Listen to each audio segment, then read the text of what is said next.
Right, mums and dads, now if you've got a child who loves Harry Potter, then you have got to take them to the Harry Potter experience. It is, as it should be, absolutely magical. Whilst it is 20 miles outside of London, there are loads of transport links, including a shuttle bus from Watford Junction, so it really is worth the effort. Oh, and there's a massive car park too if you want to drive.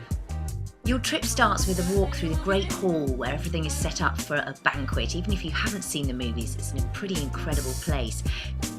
You can then move on and have a look at the wigs worn by the real Dumbledore and the real Malfoy and the real Snape. You can take a peek inside the leaky cauldron and have a look at the Gryffindor boys' dormitory and find out why it's built in the round. You can meet some of the animals who worked in the film. You can see how the special effects work. You can even have a ride on a broom. One of the highlights for the children I went with was to have a proper magic lesson with a real wand. And then you get to stop off for a butterbeer when you're absolutely exhausted. It really is a brilliant day out. My tip to you is, even if you know the movies inside out, I would suggest investing in a digital guide. They start from £4.95 and they're really worth it because they give you extra details that you probably never knew before.